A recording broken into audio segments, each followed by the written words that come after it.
Okay, good afternoon and welcome back to part 2 of Got Implicit Bias. This is a paradigm shifting conversation specific to those of us in the supported employment and transition realm of human services. I'm so glad that you are able to join us again, either again or for the first time. For those of you that may not have been able to attend last week, welcome.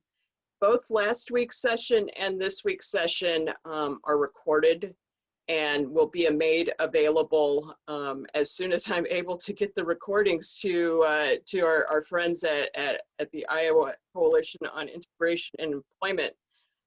So without further ado, because I have an action-packed 75 minutes for us all, I do want to make sure that there's ample time for questions, comments, and perhaps even concerns. And so even with that in mind, I will do my due diligence to not talk too fast. It's definitely one of my shortcomings. And we certainly do have a lot of ground to cover this afternoon, but I will try to slow down my syntax. And so I apologize if I reach points where I start talking very fast. Nobody's perfect. Anyhow, before we dive into what we're going to dive into that's specific to this week, I think that we would all benefit from having a little bit of a recap with regards to the highlights from last week, just so that we can make sure that we're starting off from on the same page today. So I want to recap some of the key terms from last week. And the first one of those terms being diversity. Because diversity has definitely been a buzzword in our lexicon for at least a generation now. And typically when we hear the word diversity, it's in the context of how do we get more Black people in this space where there are no Black people? But as I mentioned last week, and as I will reiterate right now, diversity is about much more than getting so-called Black folks into a space where there are none. Diversity extends beyond race and ethnicity and includes socioeconomic background, geographic background, country of origin, academic standing, opinions, religious beliefs, political proclivities, sexual orientations, romantic orientation, gender identity, disability, life experience, et cetera, et cetera, et cetera. So it's a word that doesn't necessarily focus on the issues that pertain to ultimately a lack of inclusion of racially marginalized people. And so, what is intersectionality? If I didn't mention it last week, I encounter people who use diversity and intersectionality as if they're interchangeable on a shockingly regular basis. I assure you that they are not. Intersectionality is, well, diversity is sort of like looking at the tip of the iceberg, if you will. Intersectionality is about diving below the water and seeing what the rest of the iceberg looks like. It is all about the interconnected nature of social categorizations like race, class, and I apologize, our electricity is cutting in and out at my house, and so it kind of looks like I'm underneath a disco strobe light, and I apologize for that. But individuals or group regarded as creating overlapping and interdependent systems of discrimination or disadvantage. Now, with regards to the subject matter that we're talking about today, we're talking about folks that stand at the intersection of disability and racial marginalization. And so if we're not looking at this population of folks in an intersectional lens, we are missing the boat in a lot of contexts. And so with regards to that, the reality is that when you're comparing diversity to intersectionality, one can be attained without addressing systemic oppression. One can be attained diversity is all about what's happening on above the surface of the water, so to speak, and is very superficial. How do we get X number of certain demographic of people into the space. And once we do that, then our job is done and we success. Intersectionality addresses the why behind what's going on in the space that has created barriers to racially marginalized people being a part of the space in the first place. And the thing is that when we're only focused on diversity and we're not focused on looking at what's going on systemically that it has inhibited racial diversity, we are potentially setting up racially marginalized people to come into a space that not only wasn't built to be inclusive of them originally, but isn't safe for them. And we're not just talking about job seekers or transition age students or clients of whatever iteration. We're also talking about employees at agencies or in school districts or that kind of thing. Because as we're talking about race and equity issues as they pertain to the spaces that we work in, we need to be mindful not only of the people that we're serving, but the people that are providing the services as well, if they are also racially marginalized. And so that's why I have at the bottom of this slide, RIP to diversity. We need to evolve our conversations about race and equity so that they are focused on intersectionality as opposed to diversity. Side note, the term intersectionality was coined by Dr. Kimberly Crenshaw in 1989. Dr. Crenshaw is a Black woman. So just as a FYI for you. Now, the final term that we will revisit, the term that's part of the title for this presentation, implicit bias. Implicit bias can be defined as attitudes and or stereotypes that affect our understanding, our actions, and our decisions in an unconscious manner. And so, again, unconscious is where our emphasis needs to be on when we're looking at this term. Implicit bias is what our brain does when we are on autopilot. Implicit bias assisted our ancient ancestors in staying alive and running when they needed to run and not running when they didn't need to run. But fast forward to nearly 2021, and that same mechanism that kept our ancestors from being crushed underfoot by some scary, hairy mammalian creature is misfiring here in this modern day and age, and causing us, if we are white, to act as if we are in fight or flight mode whenever somebody that's not white comes into our proximity. And it's happening without us even giving it a second thought. You know, implicit bias is very much old brain stuff, very much connected to the ancient primordial parts of our human body, our adrenals, the things that activate when we're in fight or flight mode. And so it's all happening unconsciously, but that doesn't mean that we're just completely powerless to it. That's why these conversations are so necessary, to help us to get over the hump of feeling like we're powerless, or when we're engaged in implicit bias or white fragility or whatever, that we are somehow a lost cause or something like that. I assure you that you are not. So with regards to recapping last week, we've got some examples of what implicit bias are here and how they tend to manifest in human service agency type spaces, special education type settings. And so I won't reread these for folks, but this is not an exhaustive list. These are just a few of the many ways that implicit bias manifests in our specific professional work settings. And so, you know, the biggies to hit here are simplifying your language when speaking with Black people, be they a job seeker or a transition age student or an employee or a coworker or a supervisor even. This is something that I see in human service spaces a lot. I'll just put it that way. It is pervasive to human service spaces. because of implicit bias, the assumption that when a white person encounters a black person, that black person needs to be spoken to at a certain grade level in order for them to comprehend. Doesn't matter if they experience an intellectual disability or not.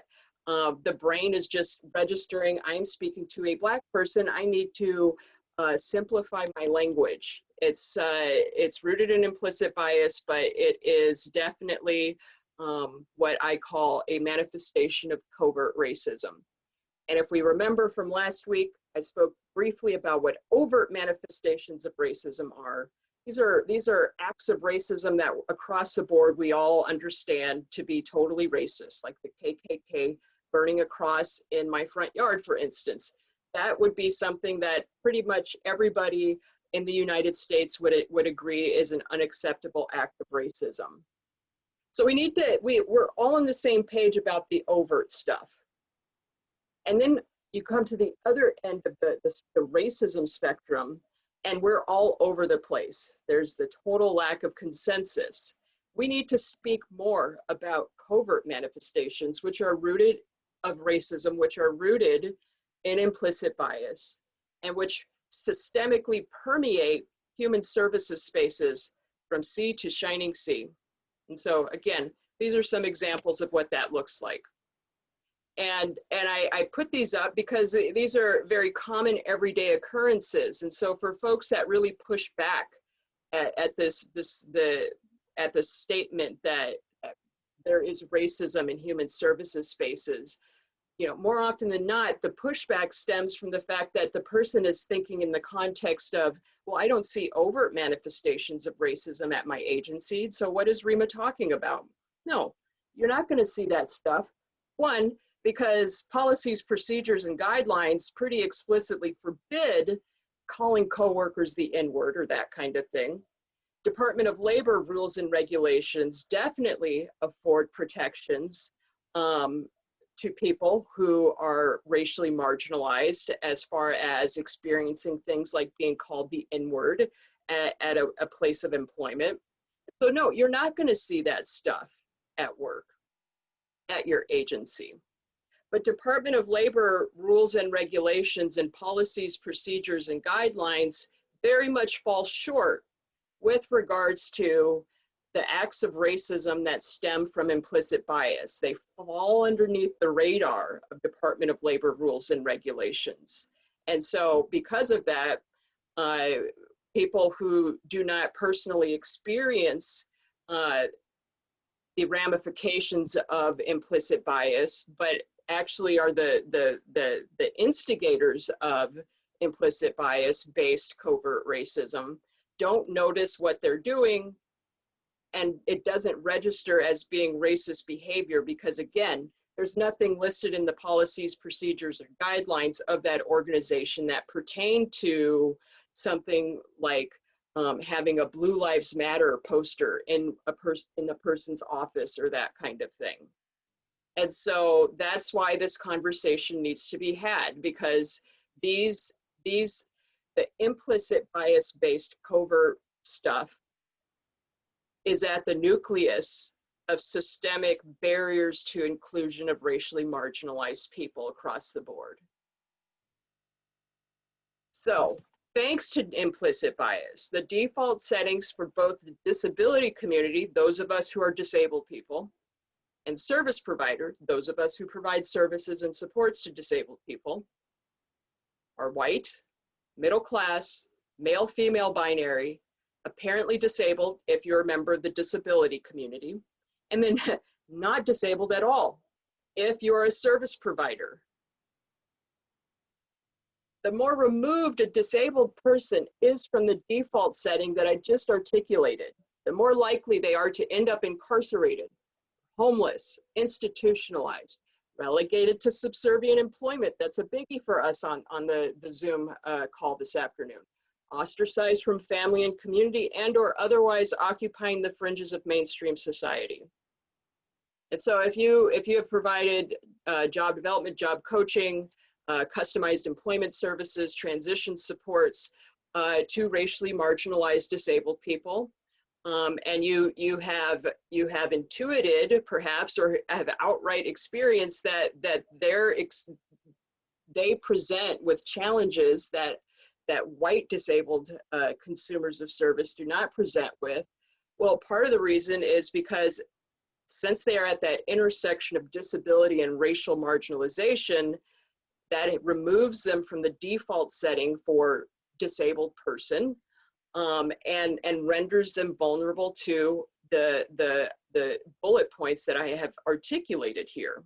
And so when we're talking about barriers to employment, ultimately, if we're not taking a person's race or ethnicity into consideration, and we're only focused on disability, we are missing a hell of a bunch of pieces of the puzzle, ultimately, as you can see here.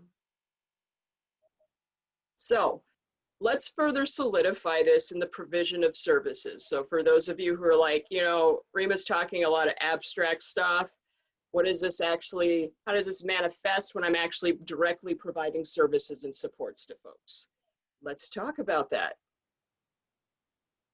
Racial trauma, addressing racial trauma in the provision of services. So that what you hear me saying, in case you're wondering, is Rima saying what I think she's saying. Participating in services and supports can, in and of itself, be a cause of racial trauma for racially marginalized people. Even if a person is not experiencing racial trauma as a result of participating in services and supports at your agency or in your high school, more often than not, if a disabled person presents to you and they are racially marginalized, they have a history of experiencing racial trauma as a result of participating in services and supports at some time in their lives. Be it in the classroom setting, as a student participating in special education services, or somewhere along the lines, foster care, group home setting, et cetera, et cetera.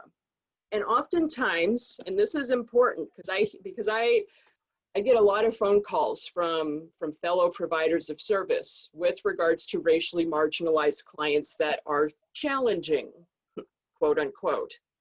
And the context is this client, this job seeker, is presenting behaviors, and I don't know what to do about that. And the person articulates the behaviors, and the behaviors very much line up with post-traumatic stress disorder, which is how racial trauma shows up in clients who are racially marginalized. Are we misconstruing those symptoms as behaviors? That's the question that I'm asking you to think about as we go through the next several slides. So again, overt racism, causes of racial trauma. So things like police brutality, hate crimes, genocide, and just as a side note, according to the United Nations, genocide is inclusive of acts that cause children who are racially or ethnically marginalized to be separated from their families of origin and either placed in group home settings, settlement houses, foster care, or adoption with white families. That is a form of genocide. Being singled out in foster care, group home, institutional settings, or amongst service providers for abuse because of one's race or ethnic background. These are overt racism. They are causes of racial trauma. They often present in individuals who are participating in human services, who are racially marginalized. Now let's talk about the covert stuff, because this is all, you know, very self-evident. So let's talk about the more discreet stuff. And I'm going to be saying what's commonly known as the quiet things out loud here, both on this slide and throughout this afternoon. The intent is not to offend people, but it's to have real conversation about, you know, a very real subject. So let's dive into that. Covert racism, causes of racial trauma. My argument to folks is that, you know, the human services sector as well as society at large, as well as the disability community itself, does not understand the disability experience of racially marginalized people whatsoever. Case in point, from the beginning, small children have a history of being misdiagnosed, underdiagnosed, overdiagnosed, undiagnosed with disabilities, mental illness, behavioral disorders, if they are brown or black in this country, in comparison to white peers. So, misdiagnosed, underdiagnosed, overdiagnosed, undiagnosed, as well as being diagnosed late. This is the common experience of racially marginalized disabled children. It is a precursor for many disabled children who are brown or black to the preschool to prison pipeline in this country. According to the Department of Justice, 40% of individuals who have been or are currently incarcerated in whatever capacity in this country experience a disability. Now, I think we all know that a disproportionate number of black in particular, but also brown people, men specifically, experience incarceration at some point in their lives. And so if you do the math, that tells you that in many states, including Iowa, a state that incarcerates more black people per capita than almost any other state in this country, 3.4% of Iowans are black. 27% of people who are incarcerated in Iowa are black. I'll leave you with that statistic. But anyhow, that tells you that in many states, the Department of Corrections has become a de facto service provider for brown and black disabled people, men in particular. Childhood denied is a phenomenon that pertains to the pathologization of black children. It causes black children to be viewed as older than they actually are by society, by white people in particular. And so there's a robbing of innocence that comes with that. And there's also the perceiving of young black children as engaging in aberrant behavior and aberrant activities, even when they are just being children. So contrasting the boys will be boys approach that so many people have with regards to white boys who are tweens or under the age of 10, and then contrasting the thoughts around black and brown boys who are the exact same age. I never hear anybody saying boys will be boys with regards to brown and black boys. I always hear it in context of white boys. That causes racial trauma. It's traumatizing for children to not be seen as children and not be given the grace that your average everyday child is given in this country. Health disparities, from cradle to grave. The black maternal mortality rate in Iowa is 6 times that of the white maternal mortality rate in this state. Across the board, people who are brown and black experience a profound reticence to engage with the healthcare system because invariably there's going to be some kind of traumatizing encounter that occurs. And so a person is sick, has some kind of malady and is reticent to go to the clinic or the emergency room or urgent care or that kind of thing because, one, there's a chance that whatever malady they're presenting will not be addressed, but 2, invariably some kind of act of racism, covert, implicit bias-based racism is going to happen as well, and it's going to be traumatizing, and person just doesn't want to be consciously subject themselves to that when they can avoid it, if at all possible. That's a cause of racial trauma. Police presence, just the presence of police in racially marginalized areas. Police consistently patrol urban areas, inner city type areas in a way that you don't see in suburbia or on the quote unquote right side of the tracks or that kind of thing. You know, that's very traumatizing. But there's growing research, promising practices around viewing police violence as a public health issue. And if that's the case, then there needs to be acknowledgement that, you know, if you're dealing with a community that has been traumatized by police violence, like the Black community in the United States is, then a traumatized community constantly having to deal with police presence, just roaming around looking for people doing the wrong thing, is in and of itself traumatizing. And keep in mind that just yesterday in Philadelphia, a disabled Black man was shot 10 times in front of his mother by police. This is something that we've reached a point where it's basically happening every day, and it's being filmed and it's being live streamed. And the Black community is having to watch this over and over and over and over again. And if you're a person that enthusiastically says, well, every issue is a disability issue, well, then this is a disability issue as well. Even if the person that's being murdered on live TV is not disabled, it is disabling for the community. So this is a cause of covert racial trauma for folks.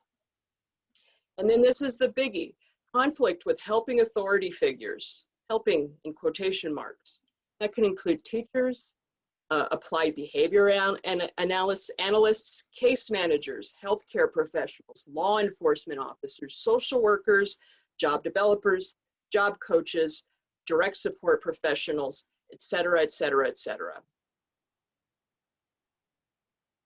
And a lot of that conflict with the helping professionals stems from unchecked implicit bias, the attitude that the helping professional is presenting to the person that is participating in the services and supports. So the mentality that says things like, I'm here to help less fortunate people, like Black people. You know, the service provider putting themselves on a pedestal and looking down at the poor, helpless people that they are helping. That's a cause of racial trauma. This Black job seeker is very angry and I can't help her until she calms down. You know, focusing on symptoms instead of the cause of the anger is a cause of trauma. And let me unpack this a little bit. And just, you know, think about your Psychology 101 class. When a person, no matter what their disability is or their race or any other identifying factor, human beings, when we do not feel like we are being heard, when we are attempting to communicate something, invariably resort to anger and frustration. And so if we are looking at that anger and frustration as the problem, and we're not saying, well, obviously this is a person that does not feel heard, that is the problem, and the symptom that they are not being heard is that they are angry, then we are not looking at that person with a customized lens. Those Black students are disruptive and need to behave before I can help them. Again, similar context here. Are they disruptive? Or were their previous attempts to get your attention unsuccessful? And so they resorted to becoming quote unquote disruptive, and they successfully got your attention. You know, we focus a lot on symptoms in human services, and we don't focus a lot on cause. And when we're working with and supporting racially marginalized people, that can cause racial trauma for them, because our focus on symptoms is interwoven with implicit bias. It's very traumatizing. And so unchecked implicit bias causes us to see behavior as a problem ultimately, and not a symptom of the real issue. So my guess is that we've got at least a few social workers with us this afternoon, but you know, I do a lot of work with the National Association of Social Workers, and I myself am not a social worker. But the National Association of Social Workers, as far as human service providers, are really ahead of the curve as far as addressing and recognizing the importance of being culturally competent and culturally curious about racially marginalized consumers of service as a means of enhancing the services that are being provided. And so I've got this wonderful passage from the National Association of Social Workers Code of Ethics that I want to share with you. So cultural awareness and social diversity require that social workers, and you can insert your position here. So if you're a service coordinator, job developer, CNA, whatever, insert yourself as you see fit. Understand culture and its functions in human behavior and society. Have a knowledge base of their client's culture and be able to demonstrate competence in the provision of services that are sensitive to client's culture and to differences amongst people and cultural groups. And obtain education about and seek to understand the nature of social diversity and oppression with respect to race. Which leads to a very important point of consideration, folks. Some of you might be thinking, this is all just very ridiculous because I don't see color when I'm working with job seekers or students or whatever. I just focus on their needs and ignore the divisive stuff. So the very act of not, or trying not, to see color is traumatizing for the people that we provide services and supports to. Think about it this way. Do you not see gender? Do you not see age? If we didn't see age, there would be no need for transition services as far as employment supports are concerned, because we're not seeing age, right? So it doesn't matter if they're 17 or 77 years old. We're gonna treat them all like they're 77 years old and it's gonna be fine. Or, you know, not seeing gender. Oh, I don't see that this is a woman before me, and I don't see that this is a man, or I don't see that this is a gender non-conforming person. It doesn't matter. It's divisive to customize services based on a person's gender identity. That is what's ridiculous. We need to see a person's color. We need to recognize that being racially marginalized and being disabled creates a completely different disability experience than what we were more than likely trained to encounter when we were in college, or obtaining CEUs up to this point, or in whatever training protocol we participated in when we were a new hire at our current place of employment. My guess is that you probably encountered a minimal amount of information with regards to race to know information. But the thing is that this has been the missing piece with regards to racially marginalized disabled consumers of service. We can't effectively serve people without actually seeing them. That includes their color, their gender identity, their age, and whatever identifying information they tell us is important about them. You know, if a person that you're providing services and supports to tells you, my identity as a Buddhist is important, we should just say, okay, thank you for telling me about yourself, instead of, oh, well, why does that even matter? That's so silly. You know, don't mention that anymore. That's not our place. That is not our lane.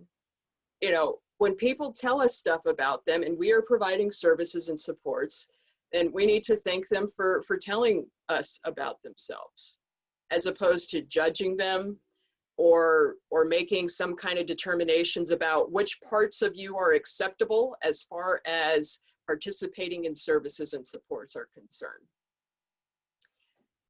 Also, attempting to not see color is a great way of hiding from these types of conversations. And the folks that you provide services and supports to deserve better than that, especially if you're a person that purports to provide anything that falls in line with customized supports. Now, what if the person that's experiencing the racial trauma is a staff member, and it's a client or a coworker or supervisor that's the aggressor? And actually, I see that we've got quite a few questions piled up in the chat. So before we shift gears from client to coworker, I'm going to stop the screen share and catch up with the chat here. All right. Could you please reiterate the percentage incarcerated versus overall population in Iowa? So with regards to Black people, 3.4% of the population in Iowa is comprised of Black Americans. That's according to the 2010 census. Now, obviously, we've just completed the 2020 census, and that number could end up being different, but that's the number, the most recent data that we have now. 27% of people that are incarcerated in Iowa's prisons are Black. So 3.4% of the population is Black, 27% of the prison population is Black.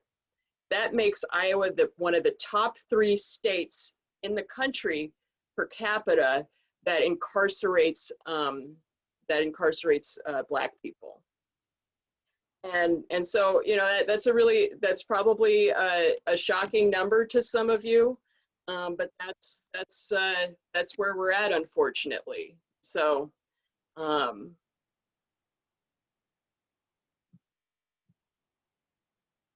right.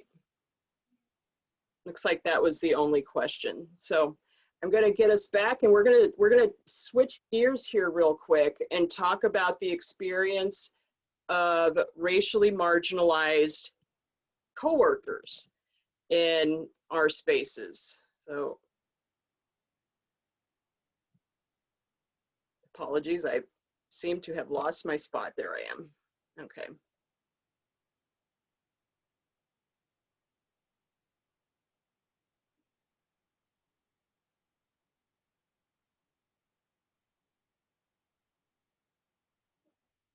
All right, so what if the person experiencing the racial trauma is a staff, and it's a client or a coworker or supervisor that's the aggressor?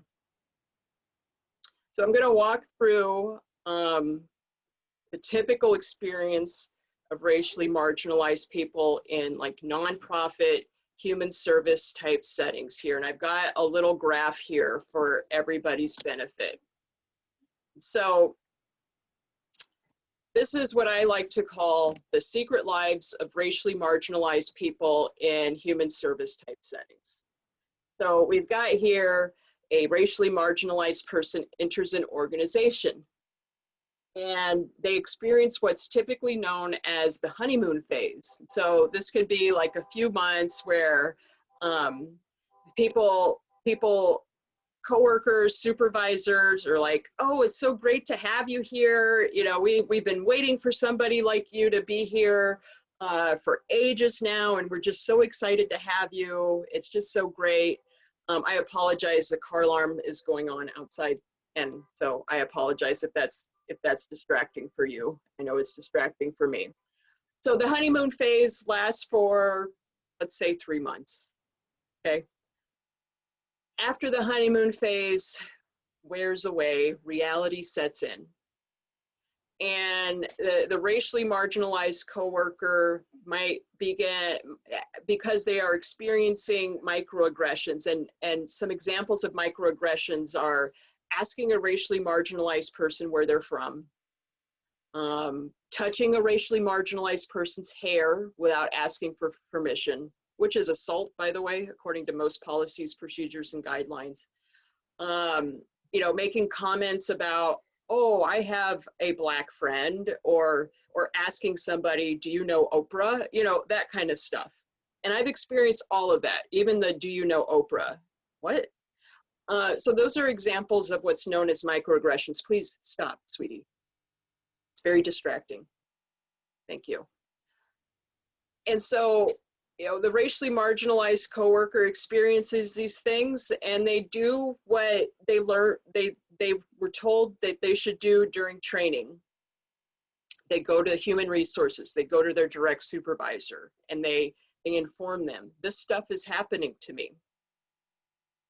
And instead of taking those concerns seriously, sweetie, can you just go out into the living room, please, if you're going to do that? Thank you.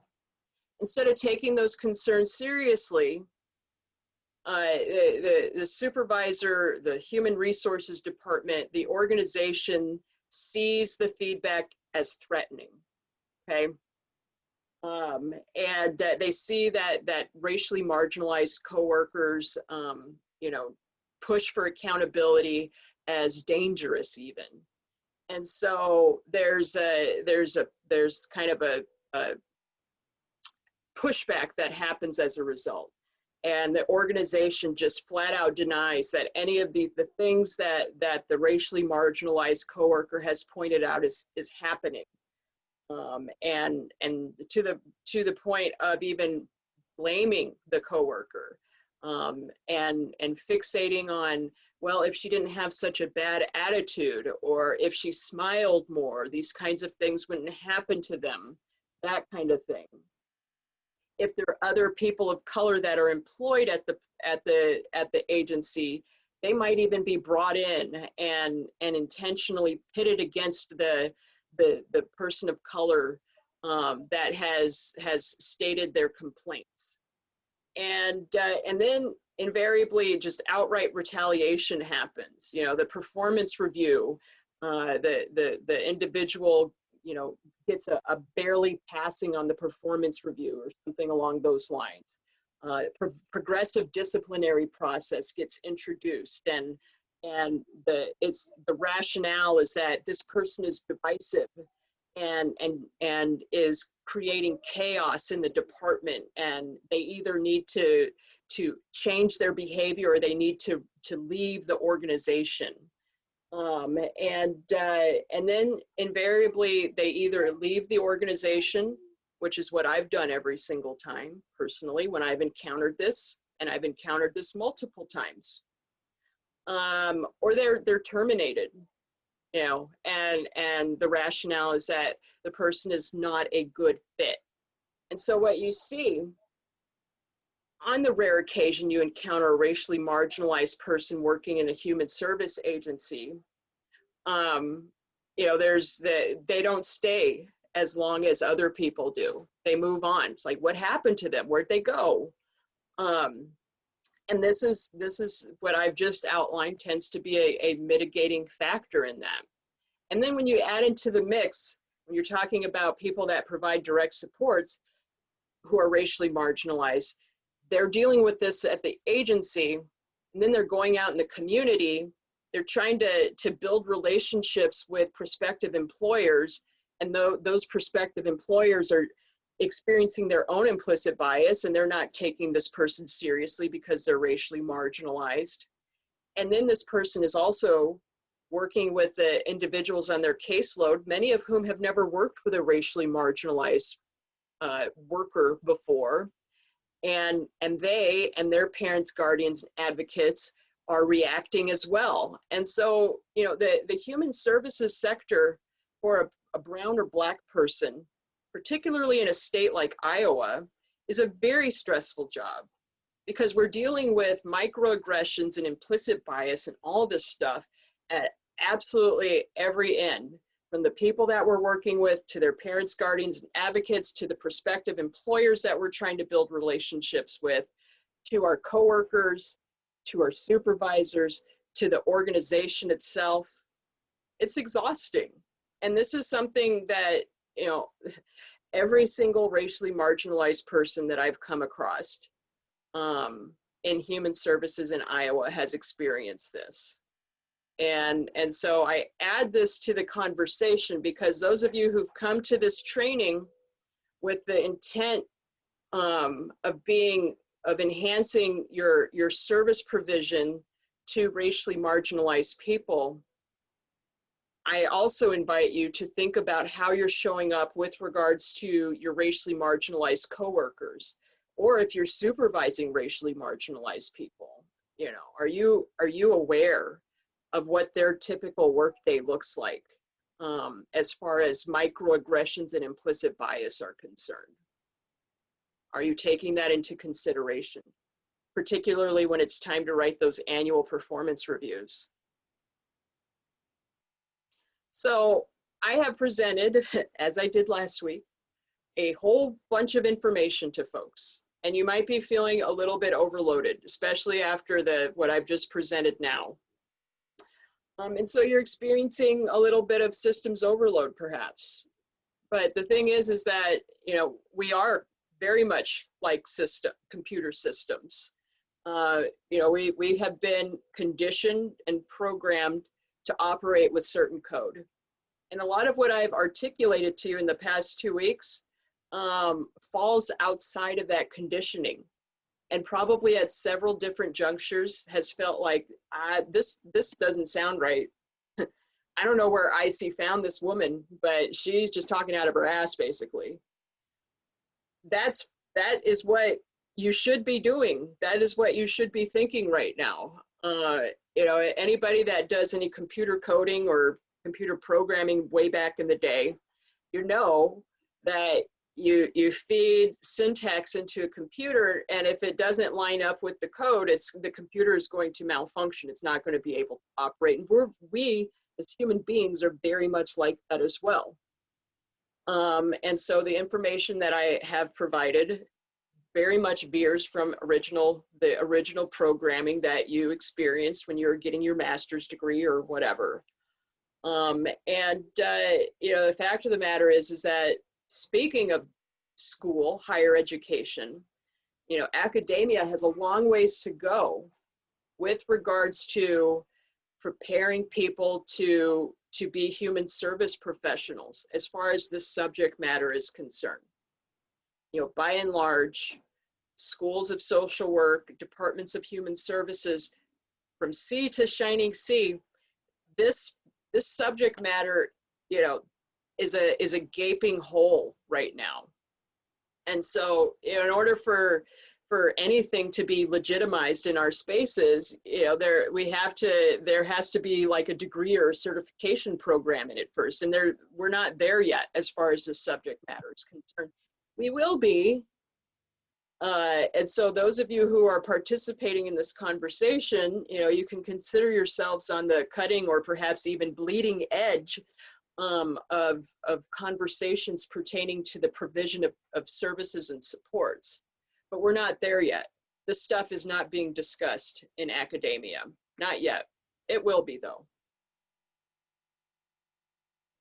So, you know, beyond the cognitive dissonance that you might be experiencing, because again, there's not currently a certificate or degree program in what I'm talking about, that's fine.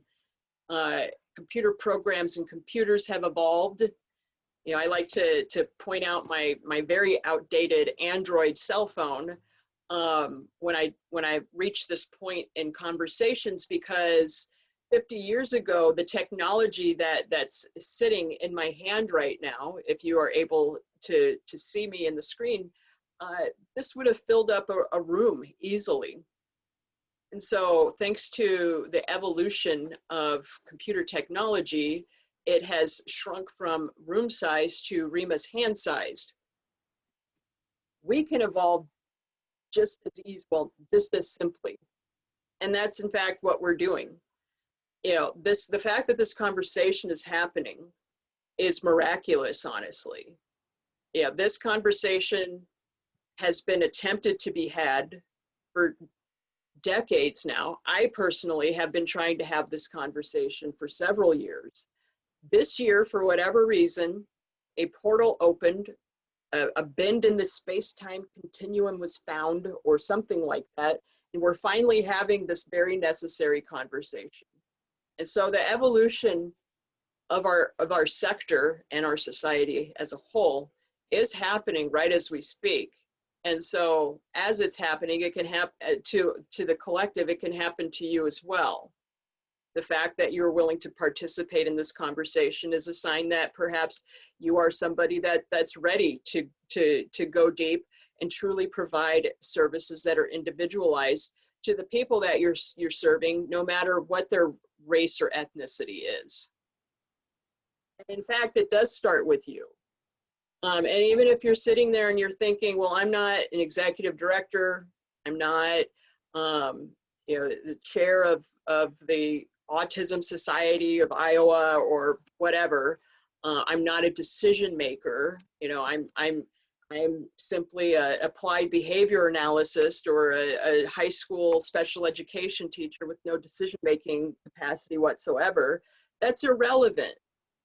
Because when conversations along these lines, typically quote unquote diversity and inclusion type conversations, have been attempted in our sector in the past, invariably they have fallen apart because the focus has been on, well, let's update the policies and procedures or have a strategic planning retreat and focus on, what we're going to do to the agency to make it more diverse and inclusive. There's been no conversation about, well, what are each and every one of us personally going to do to ensure that we are able to support an organization to become more inclusive and intersectional. That's where these conversations have fallen apart in the past. Because if you got a bunch of people that don't even know the difference between diversity and intersectionality, who are at the helm of, authoring a strategic plan that's supposedly going to render an agency more diverse and inclusive, it's just going to fall to pieces. I mean, how can it do anything other than that? And then, with regard to folks that don't even have any involvement in strategic planning, if your sole responsibility in your job is working directly with people, there's still a lot of powerful things. There are a lot of powerful things that you can do. Think back to the slides that I shared with you all with regards to causes of racial trauma. Simply being aware of what causes racial trauma and committing to not doing that stuff is very powerful. Being a person that's committed to providing direct services and supports in a way that doesn't add insult to injury for racially marginalized job seekers and other consumers of service is a very powerful thing. Recognizing that, unfortunately, the special education classroom setting for racially marginalized students can be a very traumatizing place, and being willing to investigate how that happens and determine what you will do to make sure that that doesn't happen, at the very least in your classroom, is going to be transformative as far as each and every student that you touch during your academic career. And so, no, you don't need to be a decision maker in order to engage in the subject matter that we have been discussing for the past 2 weeks in very real and profound and tangible ways. Because ultimately, what we're talking about, the most important thing that we can do is provide services and supports to everybody, including racially marginalized people, in a way that is affirming and supportive. That's way more important than making sure that some agency has a beautifully written strategic plan. Strategic plans aren't out here providing direct services and supports to people. You and I are. And so, the important thing is that you and I get up to speed with regards to what we've been talking about for the past 2 weeks, much more so than a bunch of decision makers coming together at some country club somewhere and spending a day writing a strategic plan that nobody's going to look at for the next 3 years.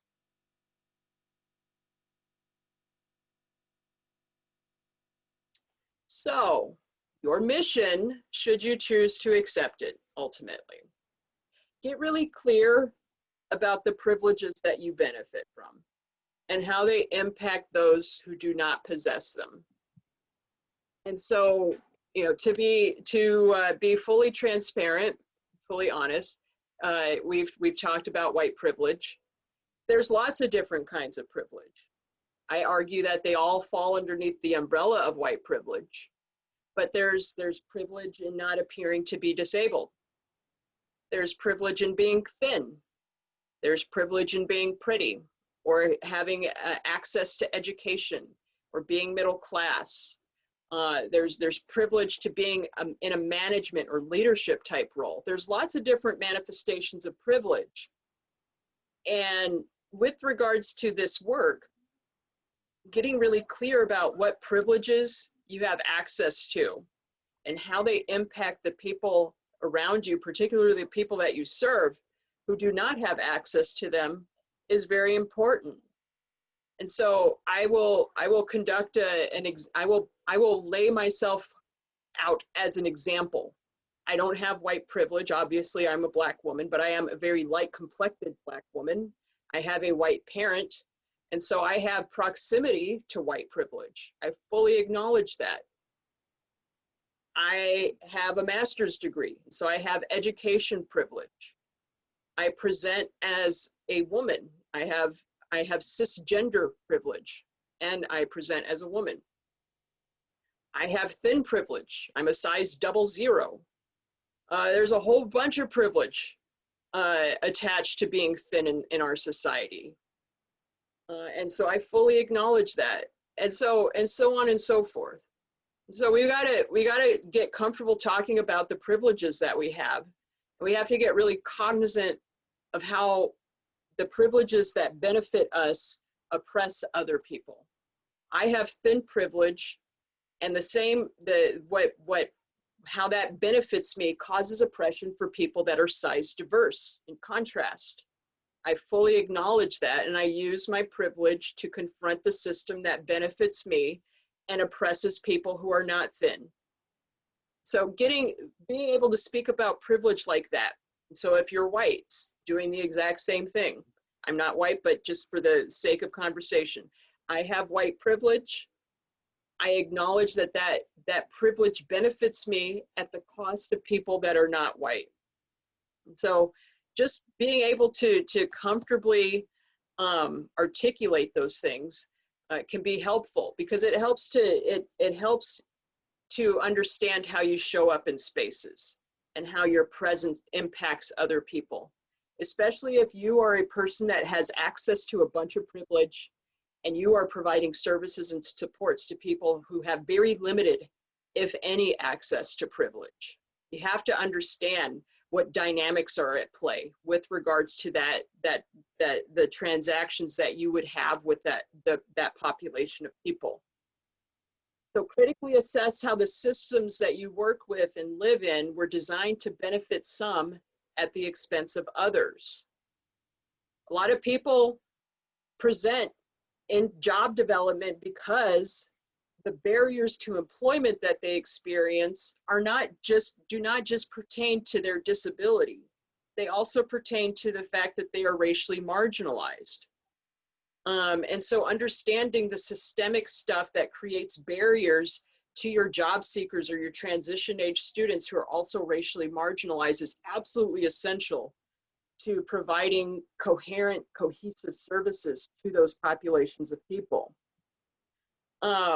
If you work for an agency that released a statement of solidarity this year, and I know that several of your agencies did because your executive directors reached out to me directly for guidance on writing those statements. So if your agency is one of those that released a statement, check in with your supervisor.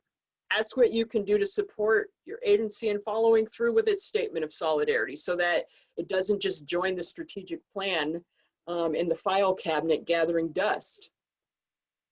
Prioritize reading race and equity books that are written by Black authors.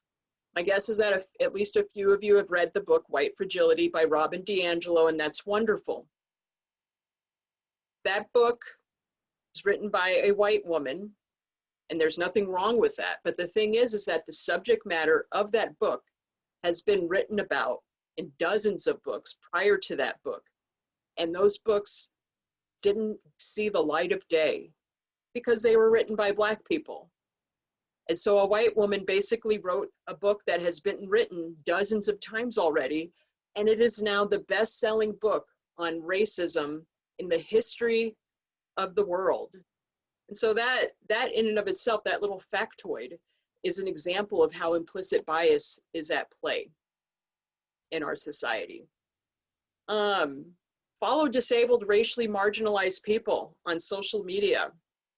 You know, all of us are very attached to our social media, and it very much informs our understanding of the world, the modern world that we live in. So seek out racially marginalized disabled people on social media. to help you to understand population that might be mystifying to you.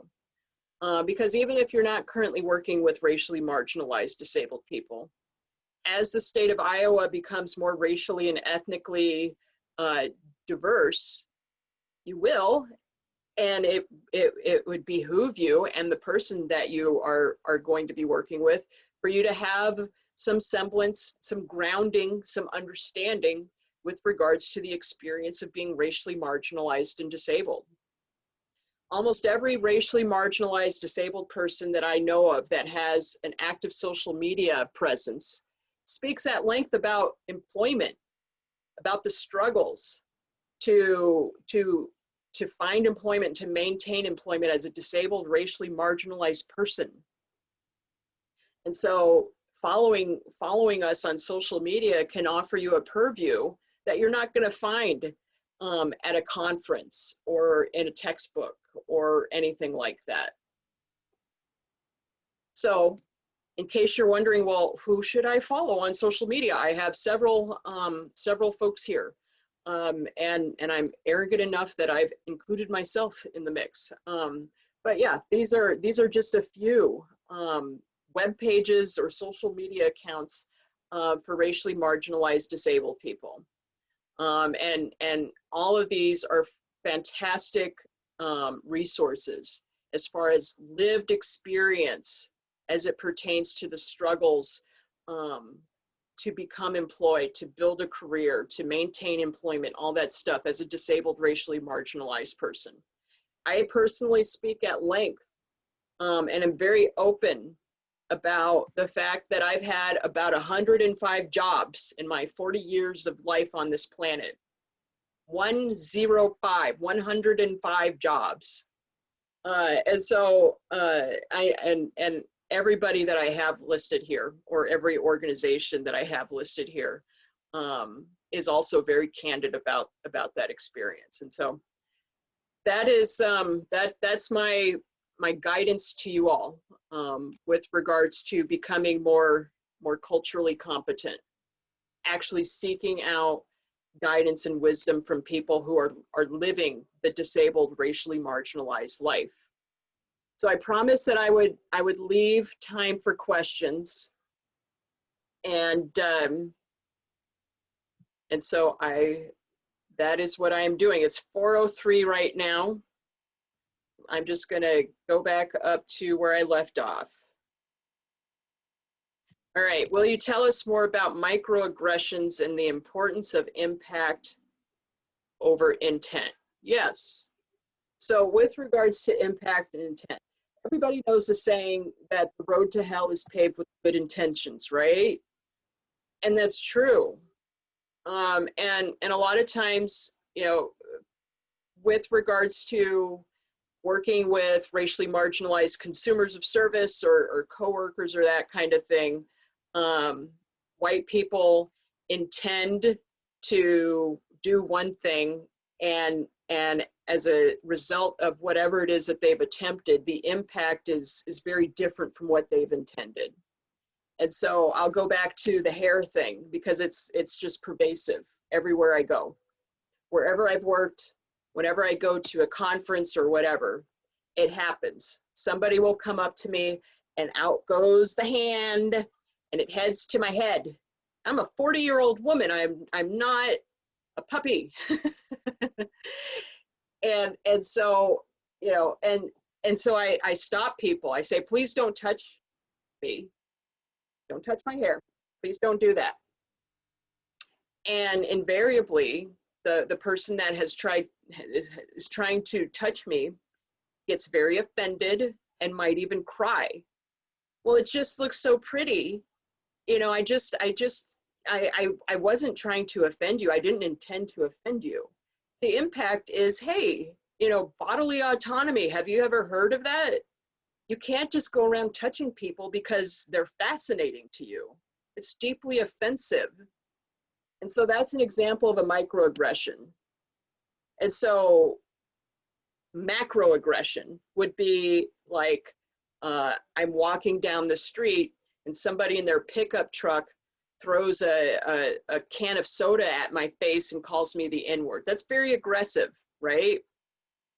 And if something aggressive happens in the workplace, like somebody punches somebody for being black, you know, policies, procedures, guidelines, Department of Labor rules and regulations are going to intervene pretty quickly and take care of that situation. The microaggressions, again, are the things that kind of happen that skirt policies, procedures, guidelines, rules, regulations, and that kind of thing. And you know, are really gray area kinds of activities. You know, asking a person where they're from, or making a comment in the break room when a racially marginalized person, let's say an immigrant, is microwaving their lunch. Like, well, what do you got there? It's just, it smells so interesting. Oh wow, is that what your people eat? You know, that is like weird gray area stuff, and the person that's microwaving their food is left feeling very awkward, like, what's going on here? I feel like what's happening here is not right. I feel like I'm being othered, but you know, this person isn't calling me the N-word, and so I'm not quite sure what to do with this. That's what microaggression is. It's just like weird, beneath the surface type stuff that feels icky to the person that experiences it, and the person that's dishing it out more than likely is oblivious that what they're doing is just kind of sort of offensive. And so I hope that kind of solidifies that a little more. Someone wrote, kudos to you and I for requiring at least one class, diversity and difference, for their undergraduate social work students. That's wonderful. Glad to hear that. Someone writes, it kind of makes me feel like whatever I do will be wrong, not because I'm treating people poorly, but because I'm white, so there's nothing I can do that is okay.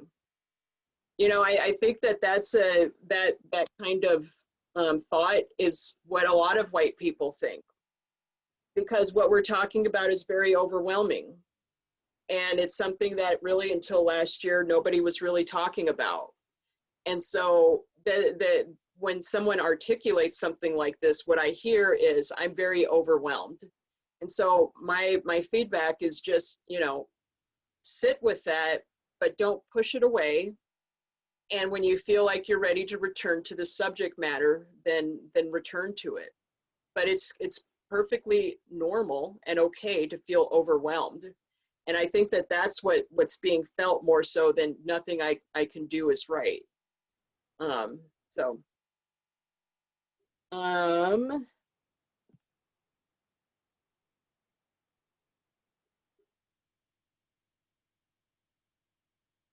Then we had somebody that practiced doing their privileges. So I have white, hetero, cis, Christian, middle class, able-bodied, presenting, educated, developed nation, low trauma background privilege. Very good. You know, and there's more and more people are incorporating their pronouns in their signature lines for their emails. And I know that that's kind of a recent evolution as far as professional settings are concerned. And when we first started doing that, it felt really awkward for a lot of us. Like, you know, some of us were even like, why are we doing this? It doesn't make any sense. Or when we would introduce ourselves at conferences, we were advised to also include our pronouns. And so at first it was because, you know, it's hard to teach an old dog new tricks. And if you're an old dog like me, it's, you know, it's hard to incorporate something new in how you do things. But it catches on, and it becomes, as you do it, you know, as you practice more, it feels more natural. Just last Wednesday, I think, it was National Pronouns Day, and so that's wonderful. That's where we've gone in a short period of time as far as pronoun use is concerned. I would like for us to take it a step further, and also announce our privileges, just as we are coming into announcing our pronouns as well, because it will help to remove the charge. You know, right now people are like, I have white privilege. I just whispered, I have white privilege if you weren't able to hear. And it's sort of like very sheepish, like I don't tell anybody. It's like everybody knows you have white privilege. But if we just start announcing it, the more we incorporate it into our conversation, the more comfortable we'll be having what many consider to be currently an uncomfortable conversation, and it will help to diffuse this subject matter for folks. At least that's what I think. And I say that again from observing how the use of pronouns has been incorporated in our settings. Several of you have your pronouns listed after your names here this afternoon. That's proof of what I'm talking about. Thank you for including thinness as a privilege, not always recognized. Absolutely. Are you kidding? Thinness, probably next to white privilege, thin privilege is like, the silver medalist as far as privileges are concerned. And so we need to talk about that. I mean, people who are not thin are completely demonized in our society. A person that is not thin, that goes to the doctor, after cutting their finger or something like that, invariably the doctor will ask, well, have you thought about losing weight? Go to hell, man. That has absolutely nothing to do with the person cutting their finger. There's just such a fixation on if you'll lose weight, you'll be fine. It's disgusting. It's very bigoted. And it's a manifestation of bigotry that's still acceptable in our society. We have a lot of work to do with regards to that. I was asked, what do I think about Ibrahim Kendi's book, How to Be Anti-Racist? Yeah, read it. I advised folks to seek out books on racism that are written by Black people. That is a book that's written by a Black person, so highly recommended.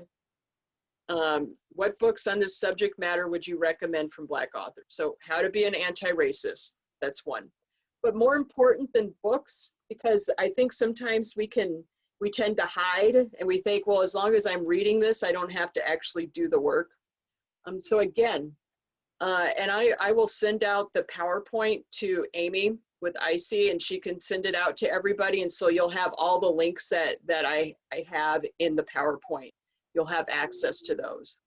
So more importantly than reading the books is following people on social media so that we're popping up, on a regular basis.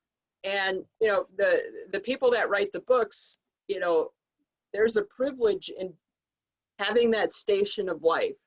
And so I think particularly with regards to those of us who provide direct services and supports, being also intentional and mindful with regards to seeking out information that's written by average everyday people that might not necessarily be authors or professors or folks that are in those echelons in society.